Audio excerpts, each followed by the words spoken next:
Good evening. Tonight, I can report to the American people and to the world that the United States has conducted an operation that killed Osama bin Laden, the leader of al-Qaeda, and a terrorist who's responsible for the murder of thousands of innocent men, women, and children. It was nearly 10 years ago that a bright September day was darkened by the worst attack on the American people in our history. The images of 9/11 are seared into our national memory. Hijacked planes cutting through a cloudless September sky, the Twin Towers collapsing to the ground, black smoke billowing up from the Pentagon, the wreckage of Flight 93 in Shanksville, Pennsylvania, where the actions of heroic citizens saved even more heartbreak and destruction. And yet we know that the worst images are those that were unseen to the world.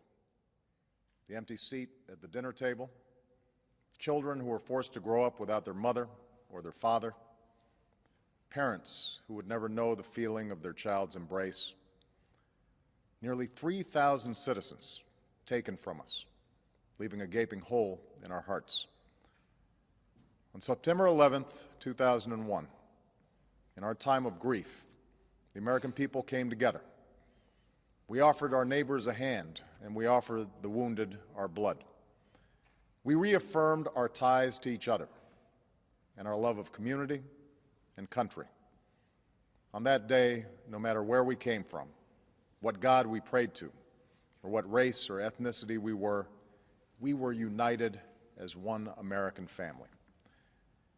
We were also united in our resolve to protect our nation and to bring those who committed this vicious attack to justice.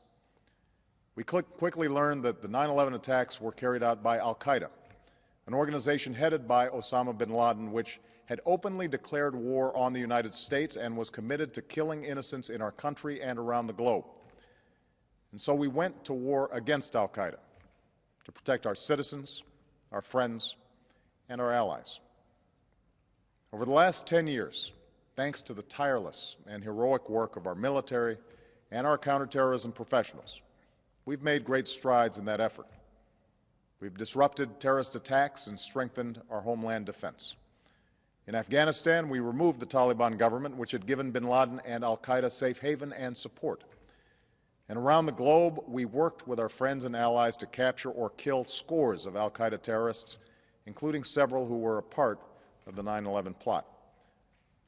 Yet Osama bin Laden avoided capture and escaped across the Afghan border into Pakistan. Meanwhile, al-Qaeda continued to operate from along that border and operate through its affiliates across the world.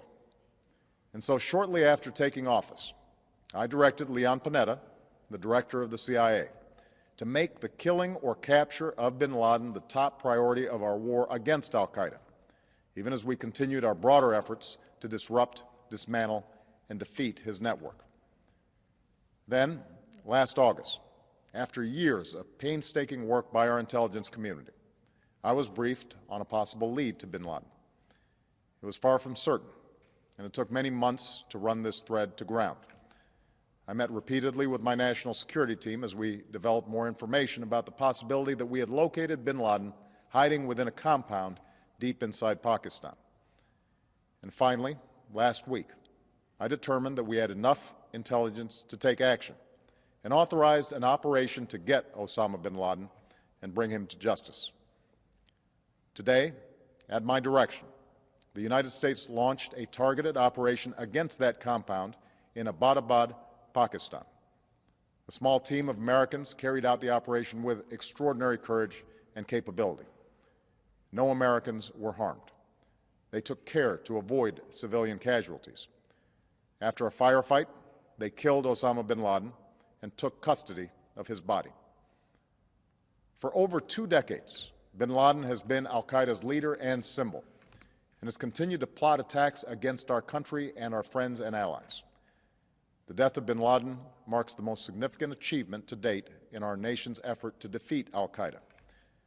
Yet his death does not mark the end of our effort. There is no doubt that al-Qaeda will continue to pursue attacks against us. We must and we will remain vigilant at home and abroad. As we do, we must also reaffirm that the United States is not and never will be at war with Islam. I've made clear, just as President Bush did shortly after 9/11, that our war is not against Islam. Bin Laden was not a Muslim leader. He was a mass murderer of Muslims.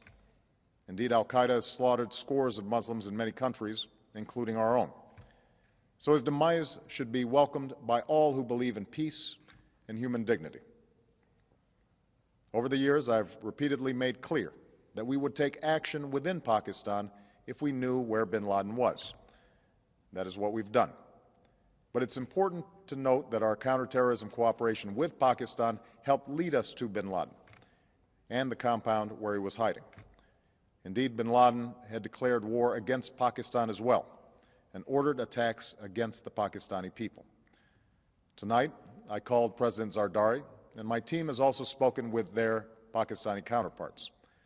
They agree that this is a good and historic day for both of our nations. And going forward, it is essential that Pakistan continue to join us in the fight against al-Qaeda and its affiliates. The American people did not choose this fight. It came to our shores and started with the senseless slaughter of our citizens. After nearly 10 years of service, struggle, and sacrifice, we know well the costs of war.